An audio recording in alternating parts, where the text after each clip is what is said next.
मेरे पीछे देख सकते हो यहाँ पर कितने कार्यकर्ता है, काफी नाराज है।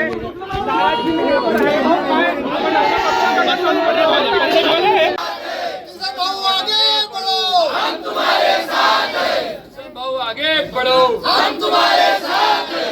भारतीय जनता पार्टी ने निर्णय वापस लेना चाहिए, लेना चाहिए, लेना चाहिए। भारतीय जनता पार्टी ने निर्णय वापस लेना चाहिए, लेना चाहिए, लेना चाहिए। हमारे प्रभात से श्री पांडे को टिकट मिलना ही चाहिए, मिलना ही चाहिए, मिलना ही चाहिए।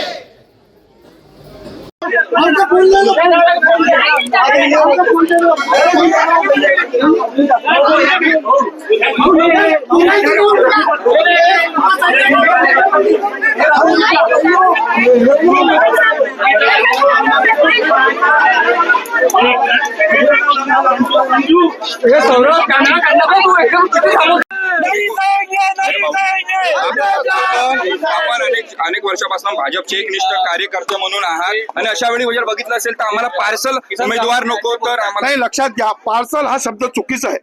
माननीय विजयजी होले हे सुद्धा प्रभागातच राहतात, गेल्या 35 वर्षापासून ते सुद्धा भारतीय जनता पार्टीचं काम करतात आहे, ते सुद्धा निष्ठावंत कार्यकर्ते आहेत। त्यामुळे पार्सल हा शब्द नाहीये, कुठल्या नाही कुठल्या भागावर अन्याय होत असतो। पक्ष नेतृत्व आहे, पक्ष नेतृत्वानं निवड करताना खूप मोठा विषय आहे। 2000 लोकांनी अर्ज टाकलेले आहे, त्यातले 151 निवडायचे आहे। या प्रभागामध्ये 49 लोकांनी अर्ज टाकलेले आहे, त्यातलं 4 निवडायचे आहेत। त्यामुळे असा विषय नाही आहे ज्या भागावर अन्याय होता हा विषय आहे। या भागाच्या कार्यकर्त्याच्या भावना योग्य आहे, कारण की या अगोदर सुद्धा या भागाला प्रतिनिधित्व मिळालं होतं, म्हणून या भावना आहेत। तुमच्या रूपानं इथं प्रतिनिधित्व भेटणार आहे ना, मी त्यांचा प्रतिनिधी आहे। पण नगरसेवक असलो तरी चालेल, नसलो तरी चालेल, पण कार्यकर्त्यांच्या भावना दुखावणार नाही याची गॅरंटी आहे। भारतीय जनता पार्टीच्या कार्यकर्त्याला आश्वासनाची गरज नाही, मुख्यमंत्री निष्ठावंत कार्यकर्त्याला आश्वासनाची गरज नसते। देवेंद्र फडणवीस यांची कुठे भेट आहे तुमची? नाही, आता परिनिधींना माहित, परिनिधींना सांगितलंय की आपल्याला जायचं आहे आणि मी त्यांच्यासोबत चाललोय। कुठे भेट, नागपूर का मुंबई? त्यांनाच माहित आहे कुठं नाही जात, पण नक्कीच आहे की भेट होईल मुख्यमंत्र्यांची आणि त्यातनं सर्व चांगलं होईल, काहीच चूक होणार नाही। स्वीकृत नगरसेवक वगैरे काही आश्वासन नाही, असं काही आश्वासन नाही। आणि आश्वासनावर जगणारा भारतीय जनता पार्टीचा कार्यकर्ता नाही। असा कार्यकर्ता जर असेल तर तो स्वार्थी झाला। स्वार्थी कार्यकर्ता भारतीय जनता पार्टीत नाहीये, पक्ष शिस्त मोडणारा कार्यकर्ता नाही। माझी विनंती आहे सर्व कार्यकर्त्यांना, मला इथनं जाऊ द्यावं। मी माझा माननीय मुख्यमंत्र्यांची बैठक आहे, त्या बैठकीत जे काही होईल मी तुमच्याशी आल्यानंतर बोलतो।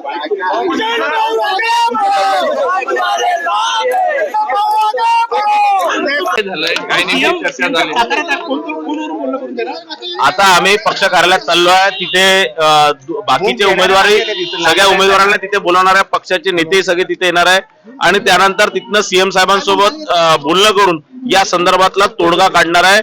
याच्यात बाकी सगळ्या कार्यकर्त्यांच्या भावना, दोन्ही भागातील अभ्यंगनगर आणि त्या भागातील कार्यकर्त्यांच्या भावना, हजारीपाडच्या कार्यकर्त्यांच्या भावना हे सीएम साहेबांना सांगणार आहे। आज जे झालेल्या सगळ्या गोष्टी, कार्यकर्त्यांचं मत सगळं सीएम साहेबांसोबत बोलून मग यामध्ये सीएम मुख्यमंत्री साहेबच याच्यात शेवटचा निर्णय देणार आहे। इतका आक्रोश होते आहे, कशी तुम्ही हे सगळी भावना समजून सांगणार आहे का? कुठल्याही परिस्थितीत जर दुसरा उमेदवार दिला तर आम्ही मतदान करू देणार नाही, असंही जे आहे ते म्हणत आहे? नाही, असं काही हे नाही। या भावना आज ठीक आहे, शेवटचा दिवस आहे, कार्यकर्त्यांच्या भावना तीव्र आहे, पण हे कार्यकर्ता हे सगळे भारतीय जनता पार्टीचे सच्चे कार्यकर्ते। हो, म्हणूनच नगरसेवक द्याल का त्यांना कार्यकर्त्यांचं पाहून? नाही, आता काही निर्णय असा झालेला नाही की त्यांना तिकीट देणार की नाही देणार। आता आम्ही पक्ष कार्यालयात चाललो, तिथनं हा निर्णय होणार आहे आणि तिथे कोणाला काय ऍडजस्ट करायचं ते तिथेच निर्णय होणार। विभागीय पक्ष कार्यालय किसन गावंडे हे इथून निघतील का बाहेर? निघतील, माझ्यासोबतच ते येऊन राहिले। तुमची मध्यस्थी यशस्वी झालेली तुम्ही तोडगा आता निघणाऱ्या कार्यालयात भूमिका आजही निभावली तुम्ही?